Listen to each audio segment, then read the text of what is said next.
Dis papa, ils font quoi les sportifs quand ils sont pas sur le terrain? Eh ben croyez-moi, quand votre fils vous pose cette question, ça fait réfléchir. Surtout quand on sait que pas mal d'entre eux jonglent avec un ou plusieurs jobs pour pouvoir joindre les deux bouts. Et j'ai réalisé que beaucoup d'entre nous se posent la même question. C'est pour ça qu'il y a quelques années, j'ai décidé de lancer le podcast Dans les vestiaires pour plonger dans cette double vie. Parce que derrière chaque athlète, il y a une histoire et parfois un autre métier. À peu près au même moment, j'ai rejoint ePlayer, un cabinet de recrutement spécialisé dans les recherches critiques. Alors moi, je suis recruteur tech et avec mon associé, on aide les entreprises à trouver les perles rares, mais on accompagne aussi les entités qui veulent définir ou redéfinir une politique de recrutement. Et je peux vous dire que des sportifs de haut niveau, croisés au gré de nos chasses de candidats, on en a vu un sacré paquet. Et oui, parce que, encore une fois, vivre de son sport n'est pas si facile quand on n'est pas installé au plus haut des podiums depuis des années. Et encore, comme une marque bien installée, il faut y rester et se réinventer sans cesse. Du coup, à travers les histoires inspirantes de mes invités, je vous propose de découvrir comment on peut répondre à nos enfants qui se demandent encore ce que font toute la journée ces sportifs de haut niveau. Parce que oui, entre sport et entrepreneuriat, il y a beaucoup de points communs. Et avec les JO de Paris qui approchent, c'était le moment de redonner vie à ce podcast. Alors restez après l'épisode, je vous donne tous les détails sur notre invité et je vous invite à aller voir la page sur le site vestiaire.org pour pouvoir le soutenir dans ses projets. Allez, c'est parti pour un nouvel épisode. Salut les sportifs, c'est Armano et je suis très heureux de vous recevoir pour un nouvel épisode du podcast Dans les vestiaires. Aujourd'hui, on va parler sport, évidemment, on va parler de sportives et de sportifs de haut niveau, mais on va parler aussi de ce qui se passe au-delà de dans les vestiaires. On va parler aussi de ce qui se passe dans la tête de ces gens-là avec mon invité du jour, Pierre Cochat. Salut Pierre. Bonjour Armano. Bon alors je l'ai dit rapidement en intro, on va parler avec toi de ce qui se passe dans la tête des sportives et des sportifs parce que tu es préparateur mental. Quelque chose me dit que tu ne fais pas que ça. Donc ce que je te propose, c'est déjà te lancer la première question et tu sais que j'ai interviewé une des athlètes que tu encadres, donc tu dois savoir un petit peu comment j'organise mes podcasts. Mais voilà, la première question c'est pour notre invité, dis-nous tout, qui est Pierre Cochat? Alors Pierre Cochat, j'ai 55 ans, j'ai 2 grands-enfants, j'ai été dirigeant d'entreprise pendant 25 ans, donc d'une entreprise que j'ai créée de rien et puis voilà, donc dans le domaine de l'informatique. Donc ce métier de direction d'entreprise, ça m'a beaucoup apporté, j'ai beaucoup appris. Et en parallèle de ça, moi, j'ai toujours fait énormément de sport amateur. Et c'est comme ça que j'ai découvert les aspects liés au coaching, à la fois comme sportif et également comme dirigeant d'entreprise où j'ai été coaché. Et finalement, en fait, c'est la dimension mentale, psychologique qui m'intéressait de plus en plus. Et il y a 12 ans, j'ai fait une reconversion professionnelle pour devenir préparateur mental et coach de dirigeants. C'est le métier maintenant que je fais à plein temps depuis une dizaine d'années. C'est intéressant, on fait souvent le pas dans ce podcast, notamment avec les anciens sportifs de haut niveau et aussi avec les entrepreneurs dans le sport, entre le sport de haut niveau et l'entreprise. C'est souvent aussi un combat de haut niveau, en tout cas quand on veut avoir une carrière haletante, une carrière qui évolue en plus. Et toi, comment est-ce que cette idée, justement, t'est venue de passer du monde de l'entreprise, où tu étais dirigeant d'entreprise, créateur d'entreprise, à celui de préparateur mental, d'aller voir ce qui se passait un peu dans la tête des gens? Comme je disais, moi, j'ai toujours fait du sport hein, depuis que je suis tout petit. J'ai appris à marcher en forêt, j'étais un enfant qui bougeait énormément et j'ai fait différents sports et après, je me suis plutôt orienté sur la course à pied et le triathlon. Et donc, comme sportif amateur, hein, j'ai été accompagné, quoi. Et le côté de la relation entraîneur-entraîné, c'est toujours quelque chose qui m'a beaucoup intéressé. J'ai été coach bénévole dans un club de triathlon et c'était aussi ce côté-là qui m'intéressait. Et puis en tant que dirigeant d'entreprise, moi, ce qui m'intéressait le plus, en fait, c'était les ressources humaines, c'est-à-dire le fait de faire progresser les collaborateurs, de voir comment on pouvait mieux se comprendre, apprendre à se connaître quand on était dans des situations à enjeu. Et finalement, en mélangeant ça dans mon travail de tous les jours et dans ma pratique sportive amateur, eh bien, l'idée de devenir préparateur mental et coach est devenue une évidence en fait. Voilà. Et comme j'avais pas les diplômes pour ça, bah, je suis retourné en formation tout simplement pour me former. Et puis, j'ai décidé d'arrêter et de sortir complètement du monde de l'informatique où j'étais dirigeant pour devenir coach et préparateur mental à plein temps. Juste pour la petite blague, je vois sur ton profil LinkedIn que tu avais fondé KNK Business Software AG. Ça, c'est plutôt Ouais. le synonyme d'une entreprise allemande. Pourtant, tu étais basé en France. Tout à fait, mais en fait, j'ai créé cette société avec un associé qui est un ami d'enfance, qui est allemand. Et donc, notre société était à cheval en fait entre la France et l'Allemagne. Ça t'a permis peut-être déjà, dans le début de ta carrière professionnelle, de voir plusieurs types de profils, de cultures, d'horizons. Ah oui, complètement. On voit bien une différence de culture entre, je dirais, les anglo-saxons et les latins, et en plus, pour le coup, les Allemands. Et moi, mon associé Nicolas était quelqu'un de l'Allemagne du Nord, donc très proche avec le Danemark, où j'ai aussi pas mal été. Et effectivement, on voit bien des approches très différentes des situations à enjeu, de la gestion des émotions, de la façon d'envisager les challenges, de la manière de voir ce qu'on pourrait appeler un échec. Voilà. Donc, c'est très intéressant, très apprenant. Ce n'était pas le seul enregistrement aujourd'hui. Ce matin, j'ai échangé avec Gary Florimont, qui passera certainement avant toi dans le podcast. Là aussi, expérience avec un ancien sportif de haut niveau devenu entrepreneur. Et on parlait de cette histoire de l'échec, entre guillemets, qui, c'est vrai qu'on stigmatise beaucoup les erreurs de parcours ou effectivement les moins bons résultats en France, alors que dans d'autres pays, notamment les pays anglo-saxons, on sait que c'est souvent un moyen de rebondir. C'est peut-être un problème qu'on a, nous, latins, avec l'échec, avec l'erreur, avec les accidents de parcours, les marches un petit peu trop hautes à lever, qu'on n'arrive pas à franchir. Est-ce que toi, c'est quelque chose que tu as justement rencontré dans le cadre de tes carrières? Parce que c'est un peu comme les sportifs de haut niveau, finalement, avec quelqu'un qui s'est reconverti. On va parler de plusieurs carrières, mais aussi bien en tant que dirigeant qu'en tant que coach, préparateur mental, c'est des choses sur lesquelles tu travailles avec, dans un premier temps, tes salariés, et puis maintenant, t'es coaché. Alors oui, moi, déjà, je l'ai vécu en tant que dirigeant. Voilà, je peux citer que, à partir, une anecdote, quand il y a eu le 11 septembre, et ben, il y a eu des impacts assez forts, évidemment, sur toute l'économie mondiale. Et moi, par exemple, ma société, ben, l'a vécu très durement. Donc, il a fallu licencier du monde, etc. Donc, ça peut être, enfin moi en tout cas à l'époque, je l'avais vraiment vécu comme un échec sur lequel j'ai rebondi. Mais voilà, donc je l'ai vécu. Et oui, alors avec, que ce soit avec des dirigeants ou avec des athlètes de haut niveau que j'accompagne, ce travail sur l'échec, sur la peur de l'échec, c'est vraiment quelque chose qui est souvent au cœur de l'accompagnement. Et très souvent, en fait, je conseille la lecture du livre de Charles Pépin qui s'appelle Les Vertus de l'échec. Magnifique Et bouquin. pour tout dire, ce petit bouquin en livre de poche, je l'offre même à certains athlètes que j'accompagne parce que il est extrêmement riche d'éléments très concrets pour lâcher prise et pour voir l'échec sous un tout autre prisme, en fait.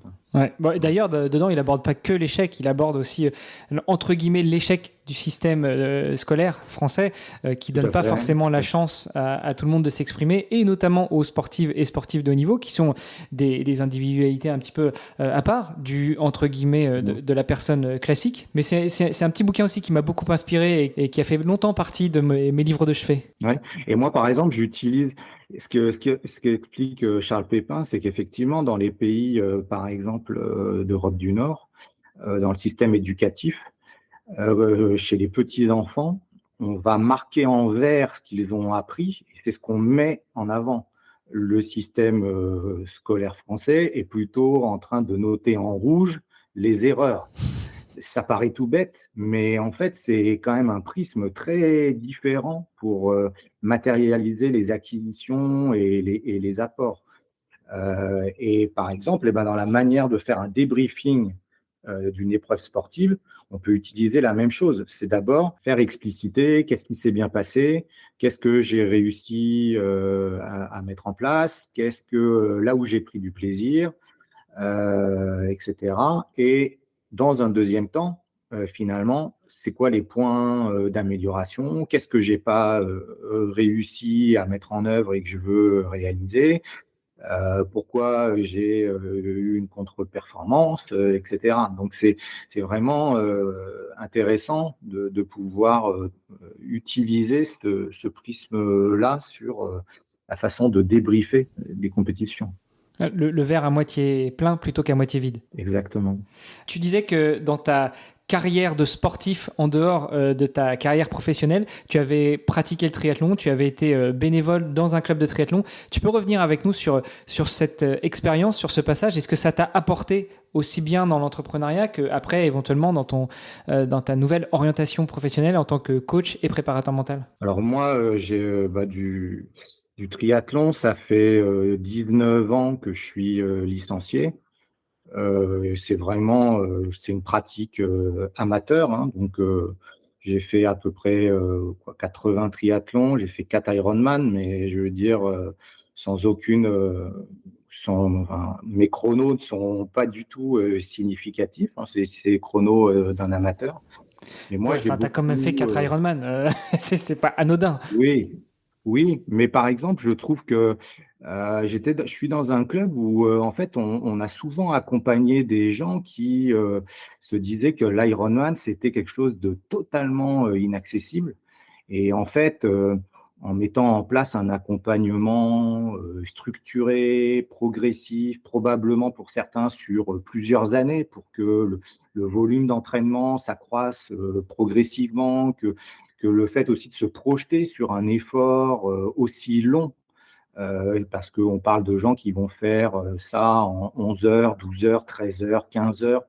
Donc, cette projection à travers un effort aussi important, bien finalement, on arrive à faire monter, je dirais, des personnes dans la barque de cette idée d'aller essayer une fois dans leur vie de réaliser un rêve assez fou, hein, qui est le fait de faire un triathlon longue distance. Voilà. Alors peut-être pour ceux qui connaissent pas, parce que c'est vrai que j'anime aussi le podcast Devenir triathlète. J'ai été moi-même triathlète, donc je connais. Mais pour ceux qui ne connaissent pas, l'Ironman c'est donc un triathlon longue distance. Ironman en soi c'est un label, mais il y a beaucoup de triathlons distance Ironman. On pourra revenir sur l'histoire du triathlon, mais c'est pas l'objet aujourd'hui. Et en gros les distances c'est 3,8 km de natation, donc 3800 mètres, 180 km de vélo et un marathon, donc 42,195 km à la fin. Les meilleurs maintenant tournent bien en dessous de 8 heures, et puis le milieu du peloton est entre 10 et 12 heures, et la fin du peloton, enfin la fin les derniers arrivants sont entre 13 et 15 heures, quoi. Et donc moi, le triathlon, ça m'a apporté beaucoup, hein. Ça m'a apporté, je vais dire, déjà une certaine forme d'organisation pour arriver à m'organiser, je dirais, pour pratiquer les 3 disciplines, et donc finalement une forme d'organisation et d'équilibre de vie entre ma vie professionnelle, ma vie perso et le triathlon, arriver à équilibrer ça. Moi, je suis dans un club où je ne me voyais pas ne pas redonner ce que mes coachs m'ont donné quand j'y suis arrivé, hein, pour la première fois. Donc, c'est comme ça que j'ai décidé de me former à travers le diplôme qui était délivré par la Ligue Île-de-France, hein. Donc, à l'époque, c'était le BF5. Puis après, moi, J'ai suivi des cours du niveau supérieur qui s'appelait le BF4. Donc, j'ai pas le diplôme, mais j'ai suivi les cours parce que j'étais intéressé en fait pour mieux comprendre en fait comment accompagner bénévolement en fait des athlètes, monsieur et madame tout le monde, en particulier moi sur ce qui concernait la course à pied et le vélo. Voilà. Ok. Donc, c'est aussi une façon d'accompagner les gens, donc de rentrer aussi dans ce métier de coach à l'époque, que je n'exerçais pas professionnellement, d'y rentrer concrètement, quoi.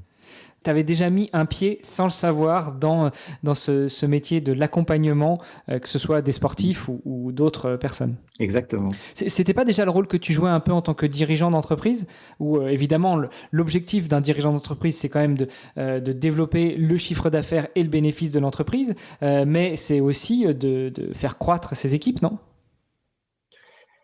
Oui, alors oui, c'est vrai qu'un dirigeant, il a un rôle de coach, mais il y a aussi quand même à un moment un rôle où c'est lui qui doit décider, qui doit mener un certain nombre d'arbitrages assez forts. Et en tout cas, dans mon métier, moi, de préparation mentale, cet aspect-là, il est assez peu prégnant. C'est-à-dire qu'on est toujours quand même dans le dialogue avec l'athlète pour arriver à co-construire quelque chose. Des fois, en tant que manager, on est dirigeant, on est obligé d'imposer assez fortement des choses. Donc, on peut avoir des facettes de coach, mais on a aussi des facettes qui sont vraiment liées à la prise de décision sans nécessairement être dans la co-construction ou le fait d'avoir l'agrément ou l'accord de tout le monde, par exemple, quand on décide. On revient un petit peu à la première question que je t'ai posée, c'est pourquoi avoir voulu switcher, avoir voulu changer? Tu aurais aussi très bien pu faire cette formation de coach pour dirigeant ou de préparateur mental pour sportif, tout en restant patron de ton entreprise. Est-ce que c'est pour toi deux mondes qui s'opposent? Est-ce que c'est deux visions qui s'opposent? Ou est-ce que, comme certains sportifs de haut niveau, tu t'es dit non, si j'y vais all-in, je mets tout ce que j'ai dans cette nouvelle orientation? Alors, il y a plusieurs choses qui ont joué, c'est-à-dire que déjà le milieu économique dans lequel j'évoluais ne me nourrissait plus. C'est-à-dire que ne me nourrissait plus intellectuellement. C'est-à-dire que les services informatiques, ça m'a attiré pendant longtemps et puis là, j'avais plus d'attirance pour ça. Donc déjà, c'est quand même un peu gênant quand un dirigeant d'entreprise, il est plus tellement attiré par le marché sur lequel il est positionné, quoi. Après, la chose, moi, qui me portait le plus, c'était vraiment de faire grandir les salariés. Et comme je l'ai expliqué juste avant, moi, je voyais des choses qui étaient antinomiques avec le fait d'être dirigeant et manager.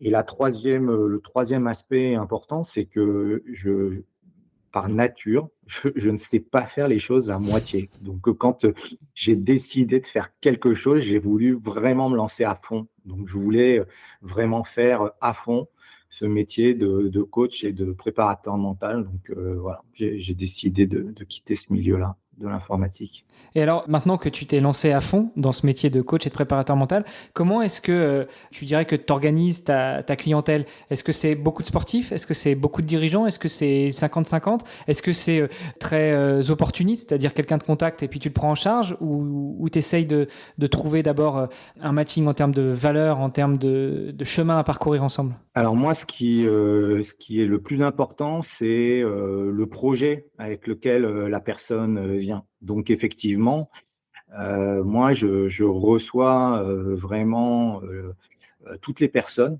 dès qu'elles commencent à me parler de leur projet et avec une envie de vouloir partager les problématiques et de mettre en place des choses pour bouger.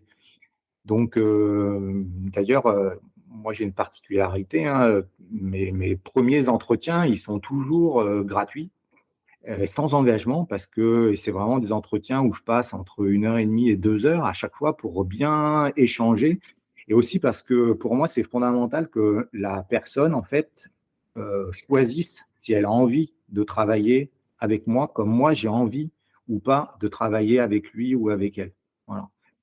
Hem et donc, en termes de répartition de clients, je dirais que j'ai à peu c'est du 50-50, hein, entre des dirigeants d'entreprise et en temps avec des sportifs, alors que ce soit des sportifs ou de haut niveau ou parce qu'ils sont sur liste ministérielle ou alors des sportifs qui sont engagés dans leur sport.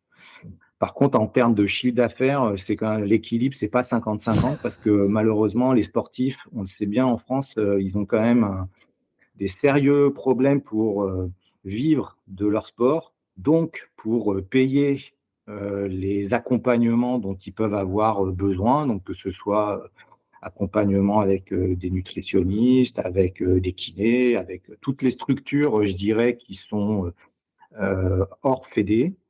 Et donc, très souvent, bah, effectivement, en termes de tarifs, de prix, de chiffre d'affaires, c'est pas du tout la même chose entre le monde de l'entreprise et le monde du sport. On imagine bien qu'effectivement, le monde de l'entreprise a d'autres moyens que celui du sport. Et c'est l'essence même de ce podcast. Au-delà de faire des masterclass avec des gens comme toi où on échange sur les à côté du sport de haut niveau, mais avec les personnes qui font le sport, eh bien, c'est aussi de savoir comment est-ce que les sportives et les sportifs financent leur carrière, qu'ils soient de haut niveau ou pas, qu'ils soient listés ou pas, qu'ils soient professionnels ou pas, sachant que c'est souvent des statuts qui se mélangent ou qui se complètent, mais qui sont aussi parfois indépendants les uns des autres. Et on en parlait encore une fois ce matin avec Gary Florimond. Ouais, tout à fait. Tout à fait. Je veux dire, bah, quand tu vois, donc, une athlète, enfin une triathlète, professionnelle, hein, que tu as interviewée dans un autre podcast, hein, Carla Dahan, bah, elle est, triathlète, pro, elle a 27 ans et aujourd'hui, bah, si elle travaille pas, à côté, elle peut pas, faire, son métier de triathlète, professionnel, hein. Et quand je dis, travailler, ben, elle travaille, quand même, sur un volume d'heures qui est, quand même, significatif, hein. Donc, voilà, ça veut dire qu'elle, elle jongle, entre ça et cet emploi du temps-là et ses entraînements. Elle a quand même été, l'année dernière, à Hawaï, hein, en pro. Elle a fait partie des 4 pros féminines, hein, qui étaient inscrites à Hawaï. C'était la plus jeune, française. Voilà, hein, donc on parle quand même, du haut niveau en triathlon longue distance, hein. Et encore une fois, c'est l'essence même de ce podcast, c'est de rappeler que être sportif ou sportif de haut niveau, eh ben, c'est pas du tout ce que beaucoup de gens croient, c'est-à-dire avoir une belle vie, d'être en vacances toute l'année, et puis de temps en temps d'aller faire des compétitions, puis de temps en temps gagner, mais à la limite, non. Le sport de haut niveau, c'est pas ça. Ça demande beaucoup de résilience, de résignation, d'implication et de sacrifice aussi, parce que tu l'as dit, Carla, elle jongle avec ses entraînements, avec son métier, mais elle jongle aussi avec sa récupération. Est-ce que Complètement. toi, là, justement, sur le volet préparation mentale, c'est quelque chose, c'est une discipline qui peut aider à la récupération. Parce que, par exemple, j'ai été accompagné par un préparateur mental pendant mon défi et pendant la préparation de mon défi. Et grâce à la mise en place de quelques micro-siestes qu'on avait aussi travaillé avec Lucille Maffre, qui est spécialiste du sommeil, eh bien, ça a pu améliorer la qualité de ma récupération. Est-ce que toi, c'est quelque chose avec lequel tu travailles aussi avec tes athlètes, voire avec tes dirigeants? Alors, complètement. Donc moi, en fait, la préparation mentale, je l'envisage, en fait, sous cet acronyme, en fait, que j'appelle, le PARI: préparation, action, récupération, intégration. Donc dans PARI, il y a récupération et comme je dis toujours, la récup, ça fait partie de l'entraînement. Donc, très clairement, que moi j'ai accompagné, des ultra-trailers ou des ultra-cyclistes ou même, des marins donc qui font de la course au large et donc le sommeil est stratégique. Donc, moi j'ai un diplôme de sophrologue et donc en sophrologie, une des disciplines, entre autres de la sophrologie, c'est de travailler sur, la problématique du sommeil.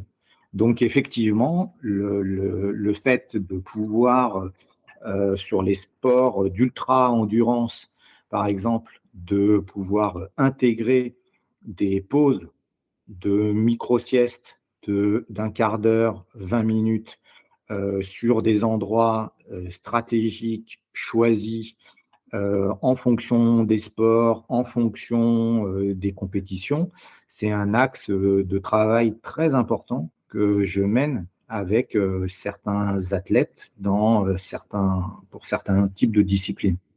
Puisque on comprend très bien, par exemple, qu'un marin, quand il est sur son bateau en train de faire une traversée de l'Atlantique, ces siestes, il ne va pas pouvoir les positionner de la même manière, par exemple, que quelqu'un qui fait l'UTMB et donc qui va lui aussi faire des siestes et des micro-siestes, mais qui va aller cibler des endroits, des moments pour aller les positionner. En voile, course au large, on ne peut pas les mettre de la même manière. Donc, il faut non seulement intégrer la stratégie d'apprendre à s'endormir et à pouvoir récupérer sur un temps court, et en même temps à tenir compte en fait de tous les éléments contextuels pour pouvoir dormir à bon escient au bon moment, quoi. Et est-ce que c'est justement un point que tu abordes aussi avec les dirigeants d'entreprise que tu coaches? Ah bah tout à fait, parce que pour le coup, alors là, Et ce qui m'intéresserait, c'est de encore savoir aussi ce que disent ces dirigeants quand tu leur amènes le sujet de la sieste, parce que c'est souvent mal vu, malvenu en France, un peu dans cette idée no pain no ah gain, quoi. complètement. Alors exactement. Alors donc ça par exemple, eh ben moi je partage mon expérience de l'Allemagne, hein. J'y ai quand même donc travaillé un certain nombre d'années et les dirigeants en Allemagne, je parle des dirigeants d'entreprise, n'ont aucun problème pour faire des siestes au sein du bureau. Et je parle de ça, c'était dans les années 1990. Donc ça n'a rien de nouveau en 2024. Et donc, ça ne posait aucun problème, ni, je dirais, des salariés vis-à-vis de leurs dirigeants, ni du dirigeant vis-à-vis des salariés. Le regard des autres ne jouait absolument pas. Parce qu'effectivement, il était complètement intégré qu'une micro-sieste d'un quart d'heure, 20 minutes, ça a des effets bénéfiques pour le passage à l'action de l'après-midi qui sont extrêmement importants. Donc oui, oui, moi je partage mon expérience, je préconise de le faire, j'explique même très concrètement en entreprise, comment le faire. Après, je dirais, oui, comme tu le dis justement, on se heurte un peu à des préjugés, dessus. Mais moi, ça ne m'empêche pas de véhiculer ce message, de l'expliciter, d'en montrer les bénéfices, puisqu'il y a de nombreuses études, hein, scientifiques qui en montrent les bénéfices. Et donc, si certains ont besoin d'avoir ces apports factuels, eh ben, je les donne. Euh, et le deuxième aspect, qui est, je dirais, le regard des autres, eh ben, quand, quand on fait la balance avantages-inconvénients, je crois que la balance elle est tellement forte pour les avantages qu'il n'y a pas photo, il faut passer le pas, quoi. Ouais, et ben c'est d'ailleurs un sujet, un autre qu'aborde Charles Pépin dans Les Vertus de l'échec, le sujet de la sieste. Exactement. Bon, on n'a pas construit cet épisode en prenant le petit livre jaune de Charles Pépin, hein, mais peut-être que Voilà. finalement ça va être le fil rouge de notre épisode. Peut-être. Sur la partie préparation mentale, coaching mental, là aussi pendant des années on s'est heurté à certains préjugés.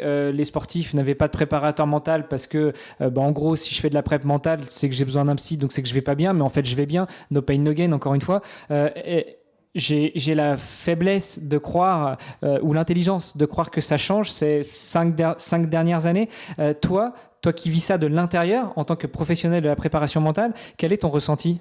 Alors effectivement, je trouve que les choses bougent, hein, parce que il y a quelques années, en fait, quasiment exclusivement, les personnes qui venaient parce qu'elles avaient un problème. Donc, comme tu le dis, elles n'arrivaient plus à performer, elles n'arrivaient plus à faire telle ou telle chose, elles étaient submergées par le stress, par les émotions, et voilà. Donc, cette approche finalement réactive.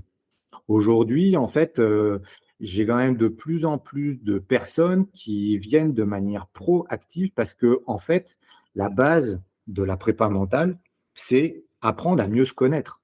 Donc en fait, c'est se connaître, c'est connaître comment on fonctionne dans des situations à enjeu.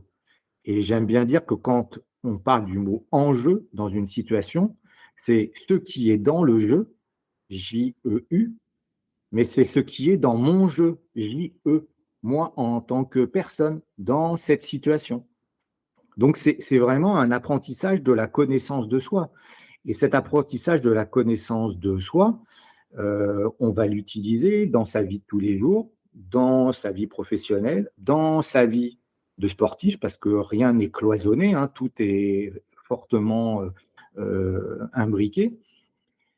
Et donc aujourd'hui, moi, je suis favorablement et agréablement étonné de voir qu'effectivement, il y a de plus en plus de sportifs qui viennent me voir en me disant, voilà, moi, je veux apprendre à mieux me connaître sans nécessairement arriver avec une situation négative.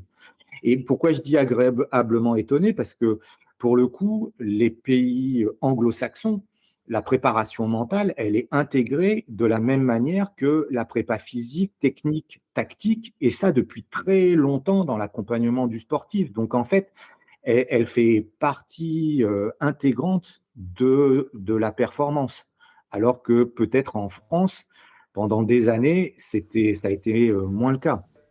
Qu'est-ce qui fait que justement les lignes bougent, que les lignes changent? Est-ce que tu crois que c'est qu'on essaye de s'inspirer de plus en plus du modèle anglo-saxon, et pas que là-dessus, hein. Si on pourrait aussi parler du financement des carrières de sportifs, on pourrait parler des bourses d'études, des écoles supérieures qui intègrent des sportifs de niveau, mais est-ce que c'est parce qu'on essaie de s'inspirer de plus en plus de ce modèle, ou est-ce que au contraire, les bienfaits parlent pour eux? Moi, je pense que c'est certainement un peu des deux, hein. C'est-à-dire que on voit bien que des pays qui ont institutionnalisé, ont même, je dirais, clarifié, hein, les rôles, hein, des préparateurs mentaux, des psychologues du sport, donc parce qu'il y a une nécessité, hein, de bien clarifier ces rôles-là, puisque il est très clair qu'un préparateur mental, c'est pas un gourou. Surtout pas. C'est pas un fil à la patte à son athlète, hein. L'athlète, il doit être autonome, il doit développer de l'autonomie. Le préparateur mental, il est là pour l'aider, mais en aucun cas pour créer un lien de dépendance avec l'athlète. Donc, Ça, à on en la revient à ce que fois, tu je disais un dirais, petit peu tout à l'heure, c'est-à-dire la différence entre le dirigeant et le coach slash préparateur mental. Le dirigeant, il est là parfois pour prendre des décisions, là où le coach ou le préparateur mental, il est là pour accompagner l'athlète et que ce soit l'athlète qui prenne sa décision. ah, complètement, complètement. Donc c'est sûr que nous, en fait, certainement, l'évolution, elle vient parce que dans des pays anglo-saxons où ça s'est peut-être beaucoup plus structuré il y a plus longtemps, eh bien, c'est inspirant pour nous, mais aussi parce que on voit effectivement certainement ben, les médailles, hein, qui ont été, ou les réussites qui ont été apportées, y compris dans notre sport à nous, Français, et on voit bien que euh, bah, par exemple, on cite souvent cet exemple, mais quand on voit qu'un immense athlète comme Teddy Riner, en fait, il a commencé à être accompagné, c'était son choix personnel en tant que jeune adolescent, il a commencé, je crois, à l'âge de 14 ans. Bon, et quand on voit son palmarès et sa réussite, ben, en fait, ça contribue très clairement à se dire, oui, la prépa mentale, c'est un élément qui s'additionnent aux facteurs de performance comme la nutrition, comme la prépa physique, comme les kinés, comme la récup, comme le sommeil, comme la prépa technique, tactique, etc. C'est finalement une, un paramètre supplémentaire, exactement, qui fait que c'est une performance globale, en fait. Comment ça se passe une séance de prépa mentale? J'imagine qu'il y a autant de séances qu'il y a de coachés, d'athlètes qui va être préparé, mais en gros, comment est-ce que ça se passe une séance de prépa mentale? Est-ce que c'est toujours la même chose toutes les semaines ou à chaque rendez-vous, ou est-ce que tu ajustes un petit peu suivant le profil? Chaque séance est vraiment potentiellement totalement différente. Parce qu'il peut y avoir des séances où on va être très sur la parole, hein, donc sur des échanges entre l'athlète et moi pour justement mieux se connaître, mettre en exergue un certain nombre de points. On peut être sur des séances où on va apprendre des techniques de prépa mentale. Donc, par exemple, on va apprendre des techniques de respiration, on va apprendre des techniques de visualisation mentale.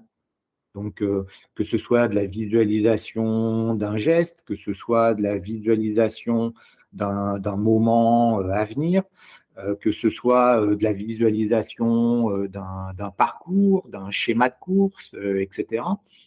Ça peut être des techniques pour apprendre à se relâcher. Donc ça va être des techniques, ça va être des séances d'apprentissage. Mais aussi, il y a des séances qu'on fait, par exemple, moi dans mon cabinet, mais il y a aussi, par exemple, des séances où on va les faire in situ. Parce que la prépa mentale, en fait, ça a un intérêt que si, en fait, on l'utilise en compétition.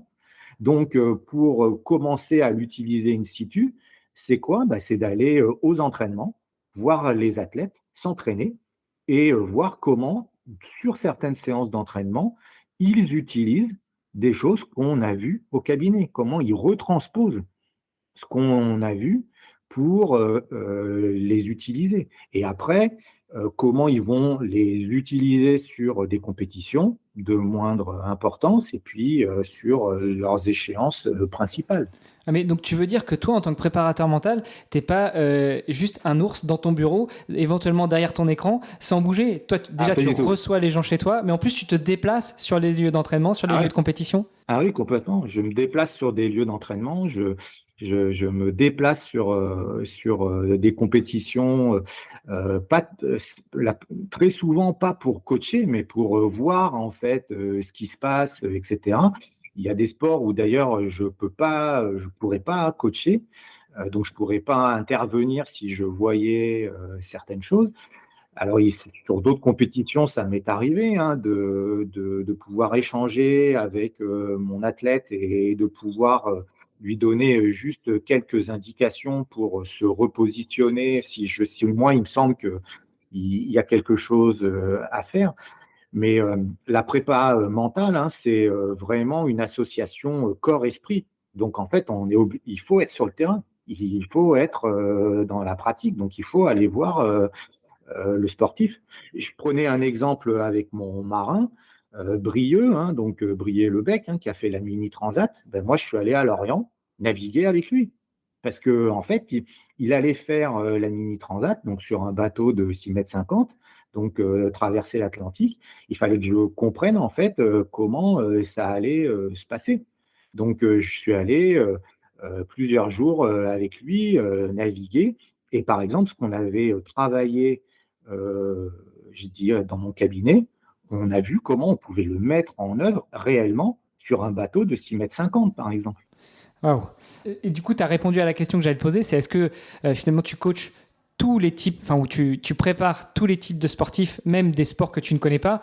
Bah, j'imagine, d'après ta réponse, que si tu ne les connais pas, tu vas apprendre à connaître ces sports-là.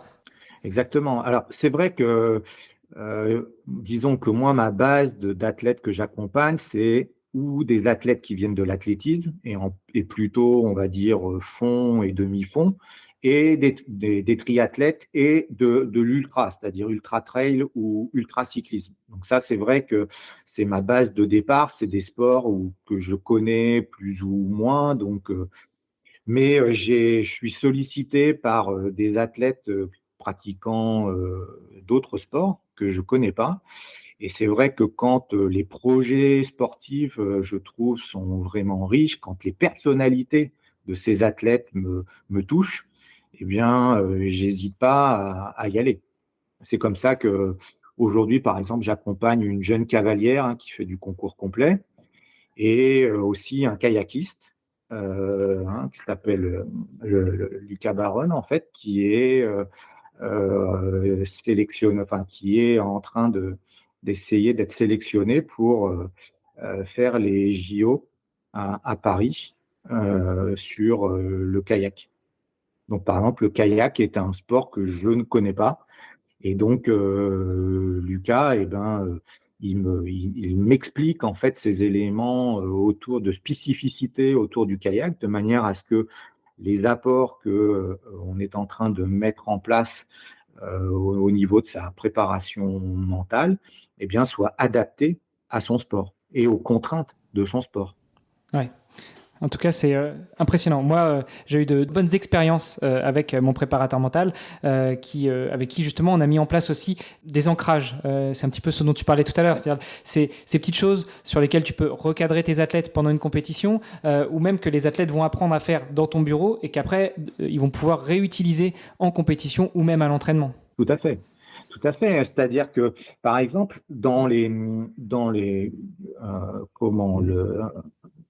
un des aspects liés à la prépa mentale va être de pouvoir permettre à l'athlète d'être dans ce qu'on appelle la bonne zone d'activation. C'est-à-dire que quand il y a une situation à enjeu, il peut être ce qu'on appelle en hyperstress. Donc, ça veut dire qu'il est très stressé. Il a une zone d'activation optimale, qui est une zone médiane. Et puis, il peut être aussi en hypostress, c'est-à-dire il peut être pas très, un peu tout mou, pas hyper engagé, etc. Eh bien, par exemple, dans la phase d'échauffement, de son échauffement avant l'épreuve, eh bien, l'athlète, il va apprendre à savoir dans quelle zone il se situe. Est-ce qu'il est en hyperstress ou est-ce qu'il est en hypostress? Et en fonction de ça, utiliser les bonnes techniques pour se mettre dans cette zone médiane d'activation, qui est sa zone optimale, puisque il faut bien comprendre que souvent le stress, on le voit que sous sa forme négative, mais il y a une partie du stress qui est une phase très positive. D'ailleurs, le fondateur du mot stress, Hans Selye, lui avait donné un nom. Ça s'appelle le stress. Ça s'écrit EU stress, le stress, qui est cette phase où en fait on est hyper concentré, hyper vigilant, complètement prêt à l'action. Et donc effectivement, un athlète, si par exemple il est en situation d'hypostress, donc c'est-à-dire un peu tout mou, pas très actif, eh bien il va utiliser par exemple un protocole qu'on appelle de dynamisation, qui lui permet de se dynamiser et mentalement et physiquement. Et ça, ce protocole-là, c'est un protocole qu'on co-construit avec un athlète, parce que, une fois de plus, par exemple, sur un bateau, on ne peut pas le faire de la même manière que si j'ai les 2 pieds bien plantés au sol avant le départ d'une course, par exemple. Non, c'est sûr, on n'est pas dans les mêmes conditions.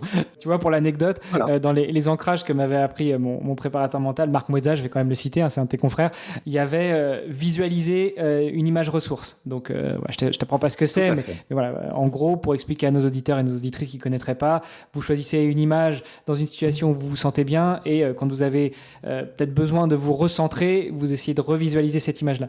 Sauf que la première fois qu'on a travaillé ça, moi, super content, j'ai appris quelque chose, ça marche bien, je me sens bien pendant la séance de prépa mentale.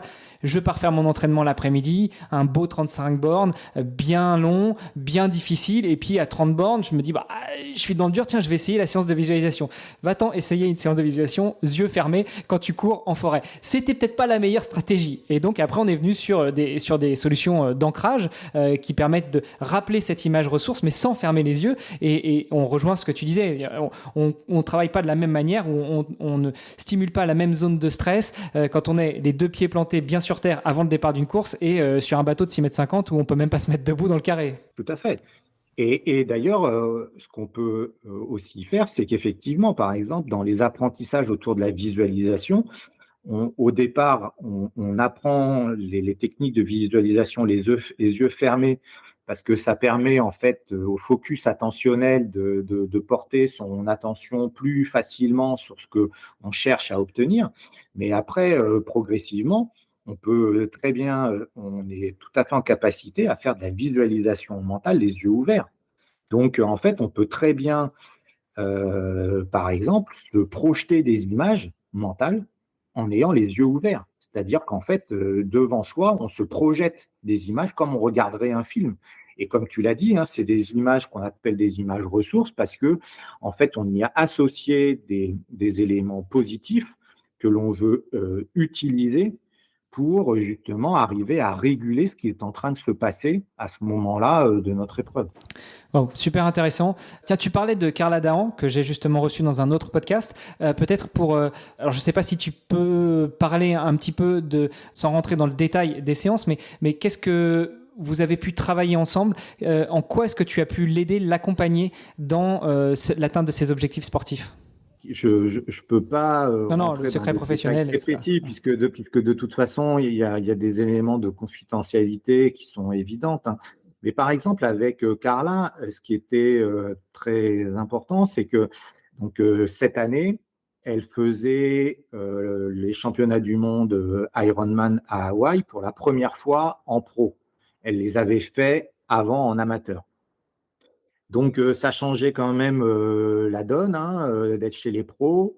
Voilà, surtout que cette année, le plateau professionnel féminin, il n'y avait que des femmes, il n'y avait pas d'hommes, hein, à Hawaï, donc ça veut dire une exposition plus forte. Et puis, c'était un niveau d'athlète féminine qui était vraiment le top du top de ce qui se fait en triathlon.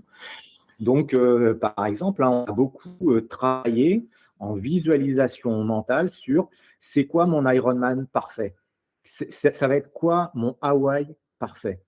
Et donc, on a beaucoup travaillé sur ce film-là, de ce qu'elle, la façon dont elle s'imaginait sa natation, sa transition numéro un, son parcours à vélo, sa transition numéro 2, son marathon. Donc vraiment, de décrire ce film qu'elle avait envie de vivre. Et cette séance de visualisation, hein, c'est une visualisation du futur qu'on imagine. Donc on se Une projette projection, c'est ça? exactement, on se projette mentalement dans la réussite, c'est-à-dire dans notre jargon, hein, en prépa mentale, moi j'utilise ce qu'on appelle les techniques d'optimisation du potentiel, hein, les TOP, qui ont été créées par le docteur Édith Perropierre. Et donc, il y a un des protocoles qui s'appelle la PMR, donc la projection mentale de la réussite, c'est-à-dire on se voit réussir sa course. Donc là, pour Carla, c'était je me vois réussir mon Hawaï parfait. Et donc, en fait, ce travail de visualisation, bah, il a été fait pendant plusieurs séances avant et pendant la course. Bah, pendant la course, elle se passe comme elle se passe. Mais justement, les images mentales qu'on avait travaillées pendant les séances d'avant sur cette fameuse PMR, eh bien, elle les a réutilisées in situ pendant qu'elle était en train de rouler ou pendant qu'elle était en train de courir. Et est-ce que ça peut pas avoir justement un effet peut-être un peu délétère où tu te projettes dans ta réussite, donc tu utilises cette PMR, cette projection mentale de la réussite, et puis finalement, bah, tu n'atteins pas le résultat, l'objectif, tu ne réalises pas la course que tu avais visualisée, projetée de réaliser. Qu'est-ce qui se passe à ce moment-là? Est-ce que le préparateur mental intervient aussi en pompier pour éteindre le feu de, entre guillemets, encore une fois, l'échec? Bah, c'est pas du pompier parce que, enfin, évidemment, le film peut être différent de la réalité. Et ce qui est important, c'est à ce moment-là de chercher les éléments d'explication, qui rationalisent pourquoi en fait ça s'est pas passé comme ça. Et dans les éléments qui expliquent le pourquoi ça s'est pas passé comme ça, c'est à la fois des éléments, il y a des éléments que je maîtrise, puis il y a des éléments que je ne maîtrise pas. Parce qu'il y a des éléments, en fait, heu, ce que je ne maîtrise pas, c'est une chaleur complètement disproportionnée par rapport à ce que j'avais imaginé. Et même si j'ai fait, par exemple, une préparation à la chaleur, bah, je vais dire, mon organisme il ne réagit pas comme prévu. Bon, ben voilà, par exemple, ça, c'est un élément d'explication. Donc, il n'y a pas de distorsion véritablement derrière quand la réalité n'est pas ce qu'on a projeté, puisque en fait, on cherche à expliciter formellement pourquoi, dans le débrief, hein, pourquoi en fait il y a des choses différentes qui se sont passées. C'est-à-dire que un des aspects de la prépa mentale, qui est, comme je disais, d'apprendre à se connaître, c'est aussi donc d'apprendre à accepter le moment présent, c'est-à-dire d'accepter en fait ce qui se passe. Et donc d'accepter que simplement, ben oui, aujourd'hui, la course, elle ne s'est pas passée comme je l'avais imaginé. Parce que ça, même les gens, par exemple, qui ne font pas de prépa mentale, très souvent, ils imaginent leur course puis ils font leurs courses et à la fin, ils se disent déçus. Ils disent: «Ah bah, j'y suis pas arrivé et cetera». Voilà, oui, OK, mais justement, un des premiers aspects de la prépa mentale, c'est l'acceptation de: «OK, ça s'est pas passé, comme prévu, ben, très bien, essayons de comprendre pourquoi ça s'est pas, bien, passé, mais heu, essayons surtout au départ d'enlever la frustration et tout ce qui est derrière le fait que je n'ai pas réalisé ce que j'avais projeté, en fait». Super intéressant. Je pense que c'est une vraie masterclass, non seulement sur la prépa mentale, mais aussi sur le métier, entre guillemets, de sportif et sportive de haut niveau, sur les petits gains marginaux qu'on peut faire et qui ne sont pas marginaux, mais en ajoutant ce paramètre de la préparation mentale dans son staff. Est-ce que toi, tu fais ou tu as fait partie de staff au sens plus large de sportifs ou sportifs de haut niveau et pas uniquement d'un intervenant qui a été sollicité par l'intéressé? Alors, je fais pas à proprement partie, de staff, mais en fait, j'ai 2 expériences quand même qui peuvent s'en rapprocher. C'est que moi, je collabore, par exemple, beaucoup avec un entraîneur, hein, qui s'appelle, Carol Ispi, donc qui est un entraîneur, de triathlon et donc on a beaucoup, d'échanges ensemble avec Caroly sur, justement, les accompagnements, des athlètes. Et ça, c'est aussi quelque chose qui se développe. C'est-à-dire qu'aujourd'hui, de plus en plus, des entraîneurs s'intéressent à la prépa mentale. Et donc, il y a un échange à trois qui s'installe entre l'entraîneur, l'athlète et moi-même. Donc, sans être formellement intégré à un staff, cet échange à trois qui est organisé est quand même quelque chose de très nouveau et de très intéressant. Et la deuxième chose, c'est que moi, je suis le préparateur mental en fait pour une team, la team Argon 18 France, qui est une team de triathlon. Et là, pour le coup, en fait, c'est pareil, c'est-à-dire que je suis une personne ressource pour tous les athlètes de la team. Et j'interviens donc en coordination avec les athlètes, d'autres coachs, etc. Donc pour arriver à justement intégrer comment tous les aspects de la performance. Mais c'est vrai que moi, j'ai pas eu la chance aujourd'hui d'être intégré dans une équipe en tant que telle qui accompagne, hein, que ce soit en sport collectif ou en sport individuel, et où en fait on fait partie du staff, mais c'est des choses qui se développent, hein, donc c'est très très très intéressant, hein. Et on l'a dit, hein, c'est un peu le but aussi de cet épisode du jour, c'est de montrer à quel point la prépa mentale peut être importante. Autre petite anecdote, toujours liée à mon défi, tu parlais de cet échange tripartite entre l'athlète, le coach et le préparateur mental. Moi, pour la préparation de mon défi, justement, c'était une idée qui venait de mon coach. Moi, j'y pensais déjà, mais il m'a dit, écoute, ce serait peut-être bien qu'on fasse ça tous les trois avec un préparateur mental. Donc, on a fait une prépa mentale tripartite. Bon, lui, en plus, m'a accompagné sur le défi, mais c'est vrai que c'était assez intéressant et ça permet aussi de découvrir certaines choses sur l'autre, que ce soit mon entraîneur sur moi ou moi sur mon entraîneur. Tout à fait. Et en plus, parce que ce qui est très, très, très important, c'est que finalement, l'entraîneur, c'est celui qui voit l'athlète le plus fréquemment et le plus régulièrement. Donc, en fait, il peut capter plein de choses. Il peut voir plein de choses. Il peut percevoir plein de choses. Donc, il y a un grand intérêt à ce que ce travail à trois se mette correctement en place, de manière à ce que, justement, le coach, quand il est aux entraînements, il puisse déceler des choses, faire des feedbacks et alimenter justement le travail de la prépa mentale.